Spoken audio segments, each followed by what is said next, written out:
तुटत असतो आणि लगेच दुसऱ्या दिवशी मेसेज येतो त्याच्यामध्ये त्याचे तिनं उत्तर काही दिलं नाही, पुन्हा दुसऱ्या तिच्या सौंदर्याचं वर्णन असणारं काहीतरी मेसेज, खुदा भी आसमां से जब जमी पर देखता होगा, मेरे महबूब को किसने बनाया सोचता होगा.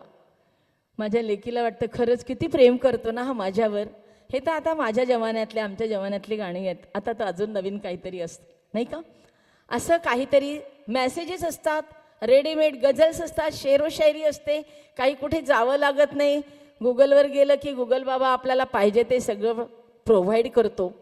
माझ्या लेकीला वाटतं जाऊ दे, गुगलवरून घेतले तर गुगलवर, माझ्यासाठी गेला तरी, माझ्यासाठी शोधले तरी. या सगळ्या प्रपंचामध्ये माझी लेक, छोटीशी लेक, त्याच्यामध्ये आज गुंतत चाललेली आहे. मोबाईल फोन तिच्या हातामध्ये आहे. ती तासनतास आम्ही पाहतो घराच्या गच्चीवर रोज संध्याकाळी. बघा तुमसरमध्ये चित्र आहे की नाही माहिती नाही, पण बाकीच्या गावांमध्ये तर आहे. मुलगी तासनतास फोन घेऊन फिरत बोलत असते. घरी आहे की नाही खाली लोक उभे, पहा की नाही पोरीवरती लक्ष, कोणाशी बोलते ती इतका वेळ, द्या तिच्याकडे लक्ष.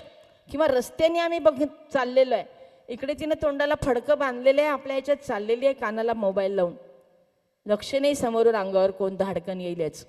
आपल्या वेगळ्या जगामध्ये ती वावरते आहे. या अशा भानावर नसलेल्या माझ्या लेकींनो, अगं तुम्ही फार लहान आहात. तुमच्या आईवडिलांनी तुम्हाला हा मोबाईल फोन कशासाठी घेऊन दिला आहे याचा विचार करा. जर तुम्ही ट्युशन क्लासला जाता, ऊन आहे, वारा आहे, वादळ आहे, पाऊस आहे, एखादा ॲक्सिडेंट झाला, काही झालं तुमच्या बाबतीत वाईट साईड, तर ताबडतोब तुम्हाला मदत मिळावी याकरता कॉन्टॅक्ट व्हावा हा मोबाईल फोन दिलेला आहे. परंतु तुम्ही आज त्याचा नको तो उपयोग करायला लागलेला आहे. याकरता त्यांना आता काळजी वाटायला लागलेली आहे. असा हा सिलसिला सगळा सुरू होतो. अक्षरशः यालाच म्हणतात प्रेमात पडणे वगैरे. एका त्रयस्थ व्यक्ती आहे, अननोन पर्सन आहे.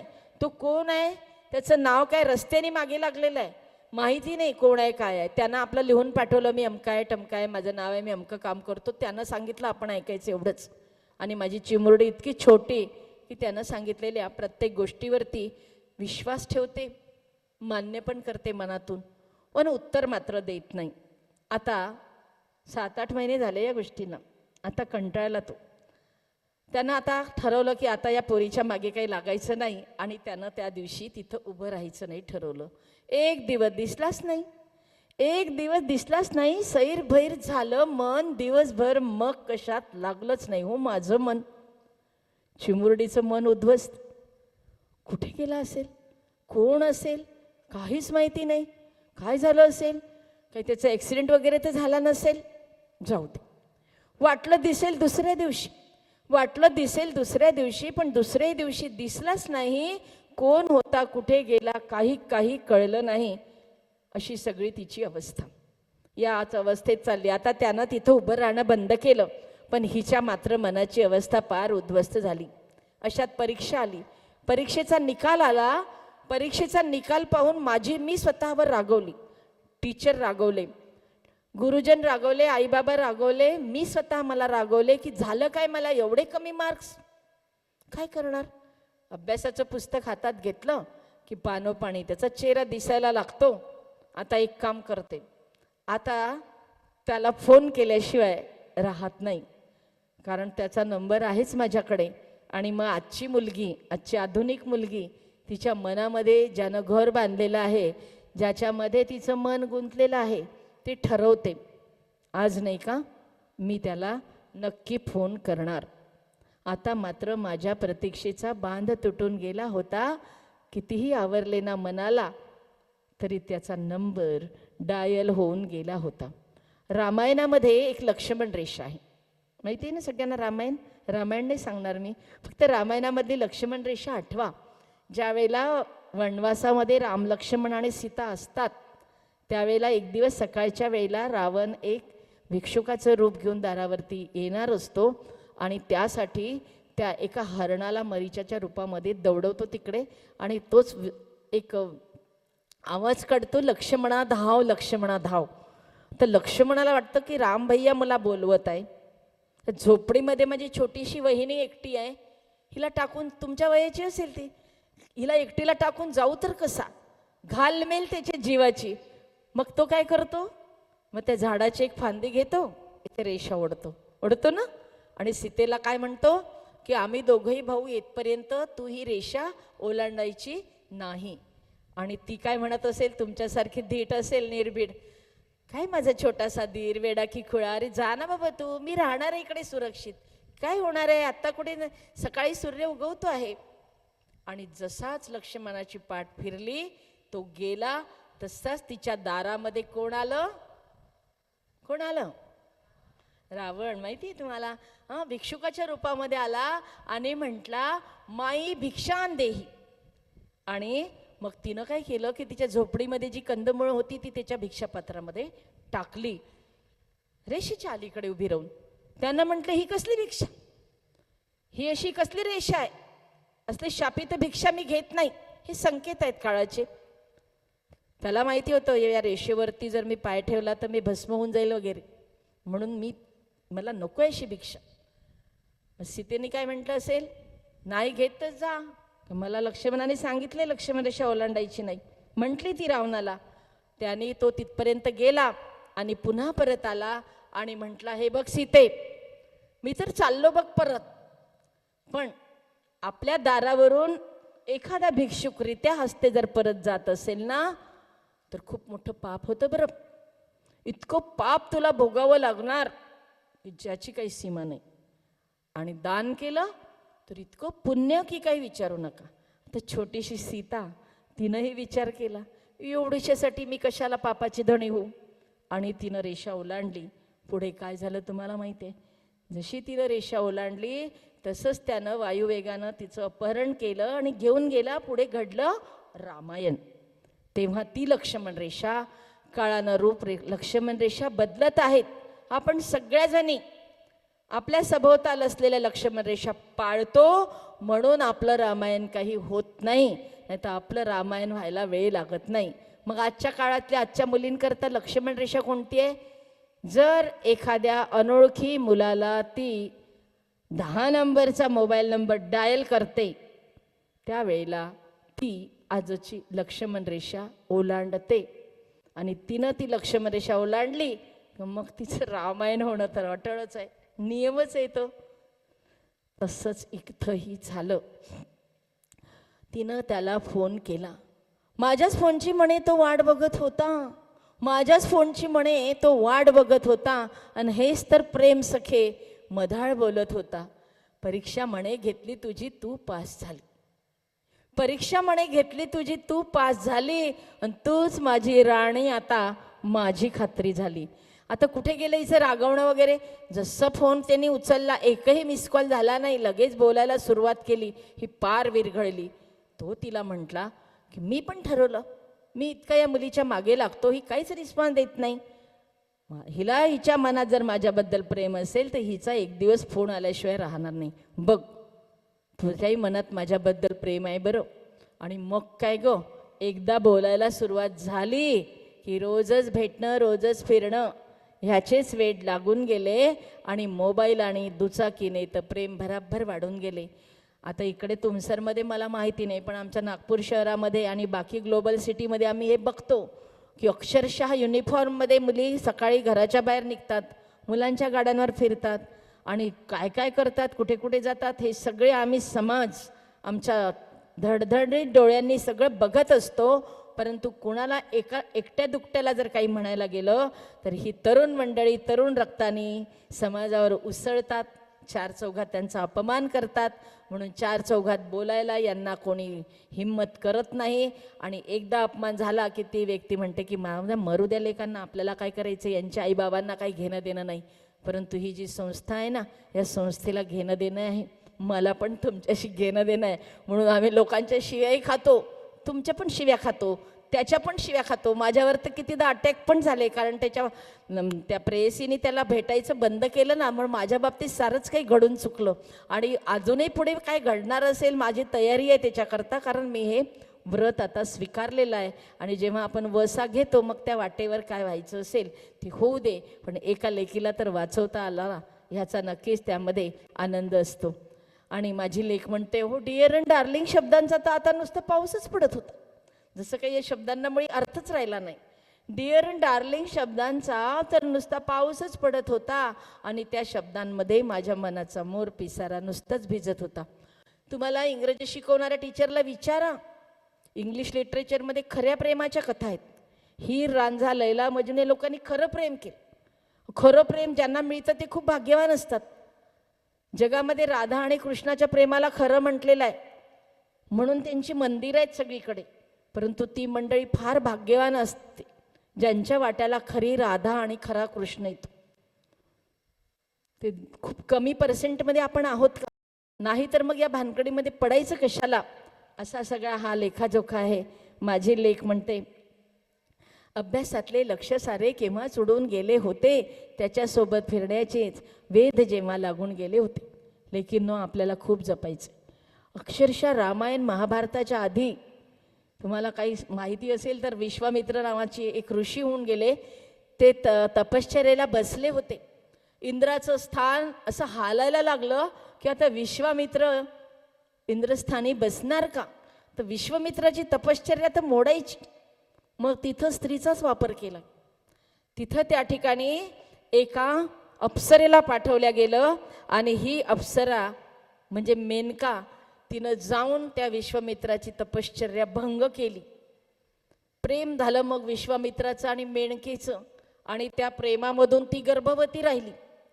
आता तिला नोकरी होती वरती, बाला असतात तशा त्या रंभावर्षीला मेनकेला वरती इंद्राच्या दरबारात नृत्यांगणा म्हणून नोकरी होती. तर ती इथं गर्भवती राहिली. तर काय करेल? तिनं या मुलीला जन्माला घातलं. ज्या मुलीला जन्माला घातलं तिला घेऊन कसं करणार, ती पुढे जगणार. तिने एका ऋषी मुनींच्या आश्रमाच्या समोर त्या पोरीला 2 दिवसाच्या मुलीला टाकून दिलं. कण्व मुनींच्या आश्रमापुढे तीच ती शकुंतला. पुढे शकुंतलेच्या आयुष्यात तेच झालं. तिकडे दुष्यंत नावाचा राजा फिरत फिरत आला, तोही तिच्या प्रेमात पडला. ते स्टोरी आहे, ते तुम्ही वाचा, ते आहे, असे दाखले दिल्या गेलेले आहे, परंतु ते लागू होतात ते आपल्याला. आणि तोही तिला विसरून गेला.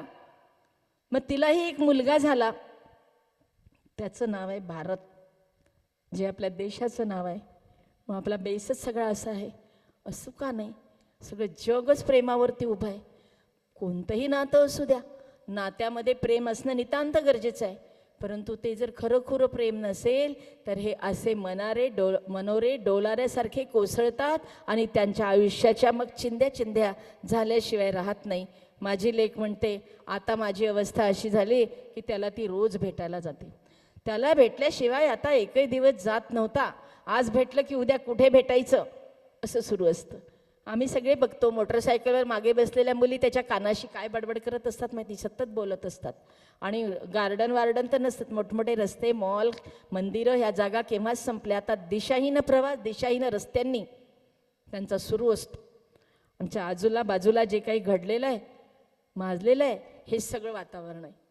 आई वडील जेव्हा पाहतात एखाद्या पोरीला, या अशा पोरींमध्ये माझी पोरगी भरकटली तर मनात शंका आल्याशिवाय राहत नाही. माझी लेक म्हणतो, तो घेऊन जातो मला का कुठे कुठे फिरायला. जिथं फिरायला जात होतो किती पोरी दिसत होत्या, फडक्यानं तोंड झाकून साऱ्या, कोणीच ओळखू येत नव्हत्या. तो म्हणतो, बघ किती पोरी आल्या आहे.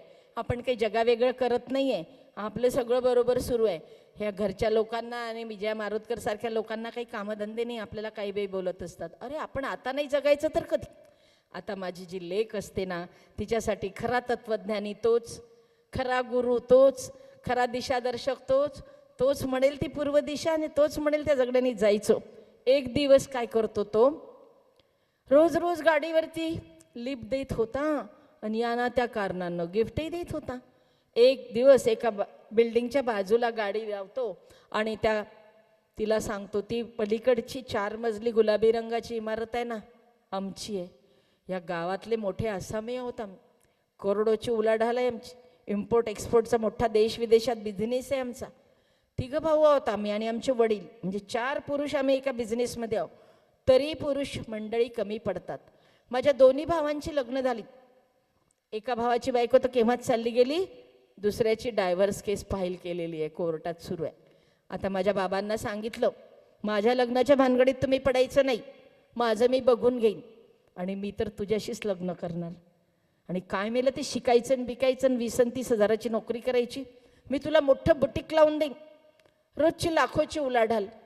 माझी चिमुरडी टीन एजमध्ये असणारी माझी लेक विचार करते की माझे आईबाबा माझं 4-5 वर्षांनी तर लग्न करणारच आहे. काय हरकत आहे, केवढा देखणा आहे हा, केवढा सुंदर आहे, किती कमवतो आणि माझ्या सुखाचा विचार तरी किती याला. आणि आता मी माझ्या आईबाबांना सांगते, नाहीतरी 4-5 वर्षांनी लग्न करायचं तर आता वाईट कुठे आहे. पण लेकिनो मी तुम्हाला सांगते, आपल्या आईबाबांनी आपल्याला मोबाईल फोन लग्न जुळवायला घेऊन दिलेला नाही किंवा कोणाला प्रेम करायलाही घेऊन दिलेला नाही. तर आपल्याला फक्त अभ्यास आणि अभ्यास आणि अभ्यासाचं प्रोजेक्ट कव्हर करायलाच घेऊन दिलेलं आहे. पण माझी लेक, माझ्यासारखे भाग्यवान मी स्वतःला समजत होते, यामध्ये काहीच गैर आहे असे मुळीच वाटत नव्हते. आणि मग ती त्यानं टाकलेल्या जाळ्यामध्ये फसत जाते. हे सगळं जाळं टाकणं आपल्या अवतीभोवती सुरू आहे. म्हणून मी या ठिकाणी सांगेन की आमचं एज्युकेशन, आमचं ध्येय, मित्र करा, मैत्रिणी करा, मोकळेपणानं नक्की वावरा. परंतु अनेकदा मैत्रिणीच्या बहिणीच्या लग्नाला गेलेल्या मुलींच्या आयुष्य उद्ध्वस्त झालेले आहे. आजकाल मुलं मुली आपल्या नातेवाईकांकडे येणार नाही, पण मित्राच्या मैत्रिणीच्या कोणाकोणाच्या लांबच्या नातेवाईकात जातात. तिथे गेल्यानंतर आमच्या मुलींच्या बाबतीत कितीतरी वाईट घटना घडल्याचं आम्ही बघत आहोत. हे त्यानं टाकलेलं जाळं कशासाठी? स्वतः तिला वापरायचं मुलीला आणि नंतर वापरल्यानंतर यूज अँड थ्रो हा त्याचा फंडा. परवा नागपूर शहरामध्ये एक घटना घडली, लेखींनो पेपरमध्ये वाचली असाल तुम्ही. एक मुलगी आपल्या प्रियकराला भेटायला त्याच्या रूमवर गेली. कशाला जायचं एकट्या दुकट्या माणसाच्या खोलीवर आपण, जातात पोरी. हॉटेल्सवाल्यांनी तो OYO उघडून ठेवलेलं आहे. हा OYO ठीक आहे, हॉटेल फॅसिलिटी जर आहे तर बस स्टँडजवळ असायला पाहिजे, रेल्वे स्टेशनजवळ असायला पाहिजे. ते गावाच्या बाहेर कुठेतरी कुचडीमध्ये कोणत्यामध्ये निघालेले आहेत. तिथे युनिफॉर्ममध्ये चक्क मुली येतात, तासांप्रमाणे खोल्या मिळतात, या ठिकाणी चालतात हे सगळे अवैध धंदे. यामधून माझ्या लेकी उद्ध्वस्त होतात आहे. नागपूरमध्ये परवा घडलेली घटना, मुलगी आपल्या प्रियकराला नेहमीसारखी भेटायला गेली. त्याचे 4 टवाळखोर मित्र आधीच येऊन बसलेले होते. त्या सगळ्यांनी मिळून तिच्यावर अत्याचार केला. घरी येऊन पोरीनं आत्महत्या केली. ह्या मोबाईलने एवढा गोंधळ घातलेला आहे की येऊन जाऊन जो तो त्या मोबाईलमध्येच घुसतो. त्याचा काहीतरी मेसेज आलेला असतो, त्याचं काहीतरी सांगितलेलं असतं, त्याचं काहीतरी करायचं असतं, नाही केलं तर दुसऱ्या दिवशीची पनिशमेंट असतं. बस त्याच्यातच आहे. अभ्यास नुसतंच नावाला राहिलेलं आहे. आर्ट कॉमर्सवाले तर मला तर वाटते कशा कॉलेजमध्ये जातात, 2 दिवस आधी अभ्यास करतात, बाकी पूर्ण वेळ याच्यातच असतात की काय. अशासारखं वातावरण आज समाजाचं लेकिन सगळीकडे झालेलं आहे. त्या मुलीनं आत्महत्या केली. किती मुली अशा चिमुरड्या आज संपत आहे. त्यांचं संपणं हे थांबलं पाहिजे. या कोणाच्याच मित्राच्या यांच्या आकर्षणात आम्हाला प्रलोभनात जायचं नाही. आमच्या केसापासून तर आमच्या पायाच्या नखापर्यंत पूर्ण बॉडीचा एव्हरी अँड ईच ऑर्गन आज बाजारामध्ये विकल्या जातो, आतला आणि बाहेरचा. हा खूप मोठा व्यवसाय आहे. त्याकरताही कधी आमचा वापर होतो. देहविक्री व्यवसाय तर इतकी मोठी यंत्रणा आहे की याच्यामध्ये करोडोची उलाढाल आहे, मोठी मोठी मंडळी याच्यामध्ये गुंतलेली आहे. ह्याकरताही आमच्या मुली पाठवल्या जातात. शहरातली पोरगी बॉयफ्रेंडला भेटून संध्याकाळी उजागरीनं घरी परत येते. गावखेड्यातली मुलगी तो म्हणतो एकदा तरी भेट, एकदा तरी भेट. आता गावामध्ये सारेच ओळखीचे. ही पोरगी चक्क पळून जाते त्याच्यासोबत. तो त्या पोरीवरती ते वर्षभरात 40-50 हजार कधी कधी लाख रुपये खर्च करतो. पोरगी मोठी फार्मात असते, एवढं प्रेम करतो. पिल्लू म्हणतो, सोन्या म्हणतो, गुड्डू म्हणतो, काय काय म्हणतो. प्रेमाचा वर्षाव सुरू असतो. पाहिजे ते गिफ्ट मिळत असतो. 1 लाख रुपये वर्षभर खर्च करतो तो माणूस त्या पोरीवरती आणि चक्क लखनौच्या बाजारामध्ये 35 लाखाला विकून टाक. इतका मोठा व्यवसाय सुरू आहे. एखाद्या मुलीला आपल्या जाळ्यामध्ये ओढणं ना हे खूप सोपं झालेलं आहे. आणि त्याचा वापर, बेरोजगारी वाढलेली, हे हुशार युवक आहे, बेरोजगार आहे, आपल्या बुद्धीचा असा आतताई वापर ते करतात आहे. आमच्या लेकी मात्र इतक्या सहज त्याच्या गळाला लागत असेल तर त्यांनी सावध होणं नितांत गरजेचं आहे. या सगळ्यांमधून आम्ही सतत खोटं बोलत असतो. अशा एखाद्या प्रकरणामध्ये जर आम्ही अडकलो असू तर आम्ही कायम खोटं बोलत असतो, आमच्या आईवडिलांना आम्ही फसवत असतो. मैत्रिणीकडे चालली म्हणून मुलगी त्याला भेटायला जाते, पिकनिकला जाते म्हणून पिकनिकला न जाताना अख्खा दिवस बॉयफ्रेंडसोबत घालवणाऱ्या मुलींची एक मोठी यादी माझ्याकडे आहे. हे सगळं आज सर्रास घडत आहे. लेकिन नो, अनेकदा ही मंडळी माझ्या मुलींचे व्हिडिओ बनवतात, ऑडिओ बनवतात, त्याचं सतत तिला धाक दाखवतात की जर तू माझ्या मनाने वागली नाही तर तुझे व्हिडिओ व्हायरल करेल. चांगल्या घरच्या मुली असतील तर तिच्या आईवडिलांना बदनाम करण्याचे आणि त्यांच्याकडून सातत्यानं पैसा उकळण्याचे पण प्रयास केले जातात. आणि या सगळ्या वाईट गोष्टींमधून आमचं अभ्यासातलं नुकसान होतच होतं, आमची बदनामी होतेच होते आणि आमच्या आरोग्यावर त्याचे इतके दुष्परिणाम होतात. माझ्या डॉक्टर मैत्रिणींनी मला एवढं सांगितलेलं आहे, एवढं मला माहिती आहे मुलींनो, की एका विशिष्ट वयाच्या आधी जर आमच्या शरीरावर आम्ही या सगळ्या गोष्टींनी अत्याचार केले ना तर पुढे आयुष्यात ज्या गोष्टी आम्हाला सन्मानाने घ्यायच्या आहे त्या मिळत नाही किंवा त्या गोष्टीसाठी आमचं आयुष्य पणाला लागतं. हे कायम घडतं. एकूणच काय की आमचं आयुष्य याच्यामध्ये उद्ध्वस्त होतं. सायबर क्राईमच्या अधिकाऱ्यांनी सांगितलं आहे, आम्हाला वाटतं आम्ही एखाद्याशी बोललो व्हिडिओ चॅटिंगमध्ये किंवा ऑडिओ चॅटिंगमध्ये किंवा मेसेज, नंतर डिलीट केलं, पण कुठे काही डिलीट होत नाही बरं.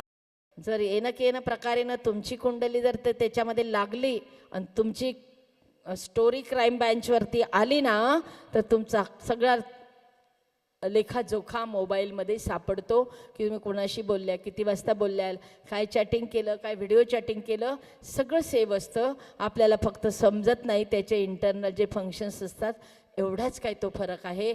बाकी मात्र डाटा तिथे सगळा सेव्ह असतो. या सर्वांमधून काही प्रकरणं जेव्हा घडतात ना तर आपले वडील त्याच्यात उतरतात, आपलं कुटुंब त्यात उतरतं आणि कोर्ट कचेऱ्या आपल्या पाठीमागे लागतात आणि हे सगळं करताना आमचं आयुष्य पणाला लागतं. म्हणून आम्ही कधीच कोणत्या मुलाला फोन करायचा नाही, कोणाच्या खोलीवर कोणाला भेटायला जायचं नाही, एकट्यामध्ये कोणत्या मुलाला भेटू द्यायचं नाही, आमच्या शरीरापर्यंत कोणाला येऊ द्यायचं नाही. मैत्रीचं नातं लांबूनच बरं बाबा, शेकहँड वगैरे पण घ्यायची काही गरज नाही आहे. मी मागासलेल्या विचारांची जरूर म्हणा तुम्ही, परंतु मला तरी असंच वाटतं. आणि आम्हाला मुलींना, आम्हाला महिलांना एक सहवास दिलेला आहे. आम्हाला समोरच्या पुरुषाच्या डोळे वाचता येतात, त्याच्या डोळ्याच्या भाषेमध्ये त्याला आमच्याबाबत काय म्हणायचं आहे ते आम्हाला कळतं. आम्हाला सगळं कळत असून आम्ही जाणीवपूर्वक जर त्या वाटेवर जाणार असू ना तर मग आम्हाला यातून कोणीच वाचवू शकत नाही.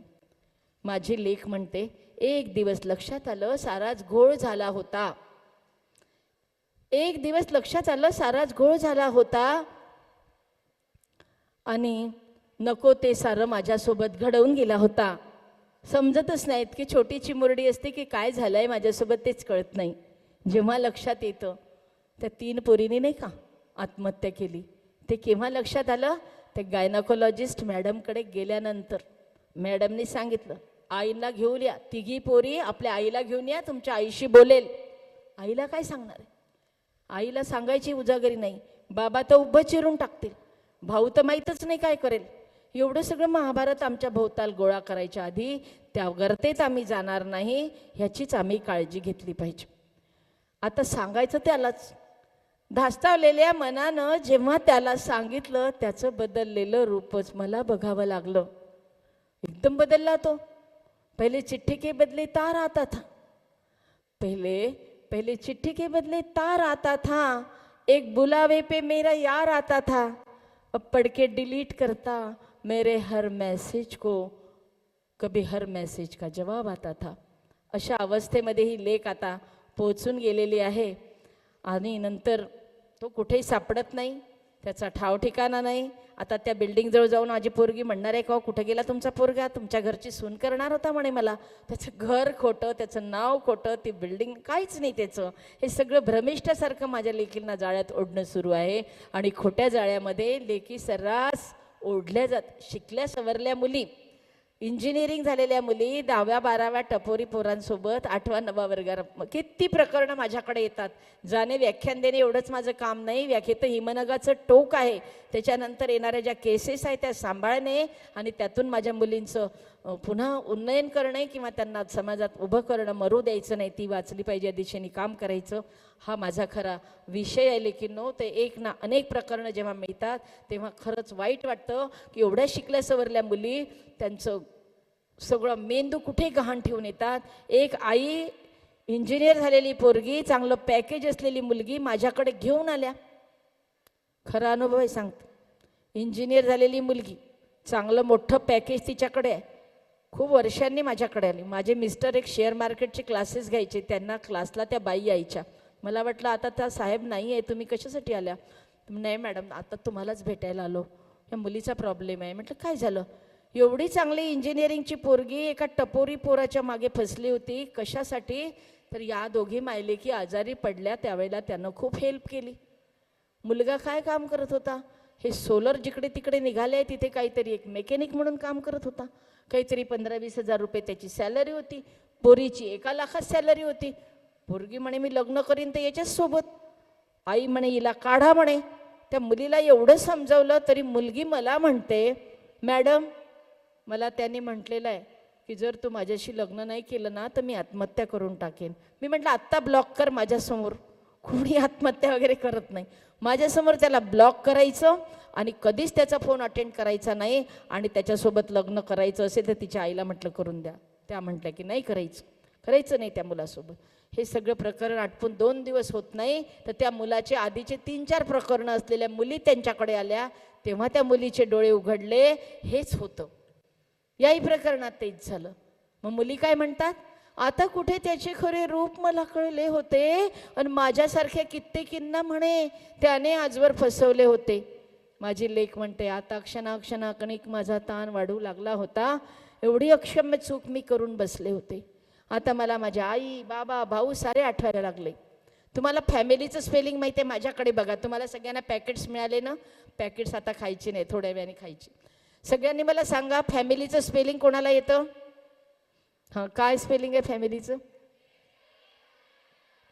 व्हेरी गुड बेटा. FAMILY. या ठिकाणी मी म्हणेन F for father, M for mother. आणि हा मधला A आहे ना, तो आई आणि बाबांना जोडणारा. हे आपल्या बॅनरवरती आई बाबा आहेत ना, ह्यांना जोडणारा. Father and mother, I love you. किती सुंदर व्याख्या आहे ना फॅमिलीची. किती वेळा म्हटलं आम्ही आमच्या आईला आय लव्ह यू? किती वेळा आम्ही आमच्या बाबांना म्हटलं आय लव्ह यू? होऊ शकतं आजपर्यंत एकदाही नाही. आणि हा कुठला कोण भंटोल याच्यावर माझी लेक अक्षरशः आय लव्ह यूचा अभिषेक करत असते. मी तर म्हणते सगळ्या नात्यांना आय लव्ह यू म्हणा. काय असं वाक्यात भरून ठेवलेलं आहे का एवढं मोठं भयंकर की न बोलण्यासारखं? इतकं कॉमन करून टाका त्या वाक्याला की त्या वाक्याला काही अर्थहीन वाक्य झालं पाहिजे. असं उगाच त्याच्या मागे लागायचंच नाही. एक आमचा हक्काचा राजकुमार आमच्या आयुष्यात येणार आहे आणि आमचे आई बाबा आमच्या समोर आणून देणार आहे. ही या कथेतली लेक काय म्हणते, आई बाबा भाऊ साऱ्यांचे चेहरे दिसू लागले होते, त्यांचा मी किती विश्वासघात केला, माझे मन मला आता कोसू लागले होते. आणि मग एकही मार्ग दिसला नाही, एकही मार्ग दिसला नाही. विषाचाच पेला मी जवळ केला होता. आज हार असलेल्या फोटोमध्ये मी जाऊन बसले होते आणि माझ्या मरणाने माझ्या आईबाबांचे जगात हसे झाले होते. मला वाटतं अशा प्रकरणांमध्ये संपून जाणे हेच मुलींचं प्राप्त नाही का? याकरताच आम्ही जन्माला आलेलो आहे का? परंतु या मुलींना मला सांगावंसं वाटतं, बेटा आज एवढा आम्ही कमकुवत नाही, एवढा आम्ही हळव्या पण नाही. आणि ज्या जाणाऱ्या मुली आहे ना त्यांना मी म्हणते, मी एकदा निघून जा जेवढ्यांना जायचं. 4 मुली असल्या तरी आम्हाला चालतात. एवढा अट्टापिटा करून आयोजकांनी आयोजन करावं. 2 महिने झालेत या कार्यक्रमाच्या आयोजनामागे त्यांची शक्ती वाया चाललेली आहे. मी एवढ्या लांबून आलेली आहे. काल दिवसभर एका कार्यक्रमात होते, आता संध्याकाळी गेल्यानंतरही आहे. वेळ कुठल्याही प्रकारे ॲडजस्ट होत नव्हती. पण आम्ही सगळी दुनियादारी तुमच्यासाठी एवढं करतो, परंतु तुम्हाला बसायला कंटाळा येते.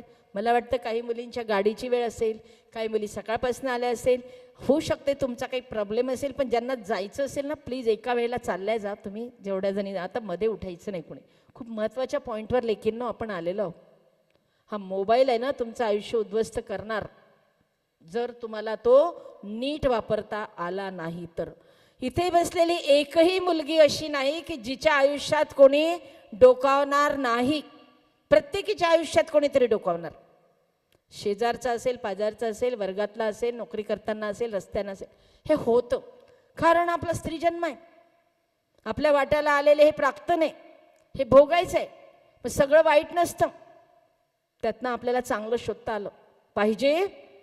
आमची मुलगी एक IAS ऑफिसर झाली आणि तिनं एक IPS ऑफिसर सोबत लग्न करायचं ठरवलं. आम्हाला सांगितलं त्यांनी की ट्रेनिंगमध्ये माझी याची मैत्री झाली, आता आई बाबा मी याच्याशी लग्न करते म्हणते. आम्ही उभं राहतो ना, कारण तिनं शोधलेला जो IPS ऑफिसर आहे ना तो तिच्यापेक्षा देखणा आहे, तिच्यापेक्षा हुशार आहे, तिच्या रँकला रँक आहे त्याची. अशा लग्नाला आम्ही पण सहमती देतो. परंतु 10व्या वर्गातली मुलगी म्हणते की मला प्रेमात पडली, मला लग्न करायचं आहे. तर 10व्या वर्गातल्या पोरीला मी म्हणेल की बेटा तुला स्टँड व्हायला अजून 10 वर्ष आहेत. मग आहे का तुमच्या प्रेमात एवढी शक्ती? हरकत नाही, 10 वर्ष हे प्रेम पुढे न्या. जर नसेल तर या भानगडीत पडायला कोणी सांगतं? मग मस्तपैकी आपलं लाईफ एन्जॉय कर, मैत्रिणींसोबत पिकनिकला जा. सगळ्या या कॉलेज लाईफमध्ये जो काही एन्जॉय म्हणून तुम्ही बघता त्या सगळा एन्जॉय करा. एक हक्काचा जो आपला सहचर आहे ना राजकुमार, तो येणार आहे. आणि आईवडिलांनी जन्माला घातलं ना तर त्यांची जबाबदारी आहे तुमचं लग्न करून देण्याची. आपली जबाबदारी नाही मुलं शोधायची. हे आपल्या रस्त्यामध्ये वाकडे तिकडे असे किडे माकडे येतात ना, तर यांना त्यांची वाट आपल्याला दाखवताच आली पाहिजे. आपल्यासाठी आज अख्खी यंत्रणा मागे. तुम्ही मोबाईल जरी वापरत असाल तरी मोबाईलमध्ये महिला सुरक्षा ॲप आहेत, किती सारे ॲप आहेत, ते डाउनलोड करा ना. कधी कधी कोणी आमच्यावर प्रेम करतं मग अटॅक करतं, असंच होतं असं नाही बरं.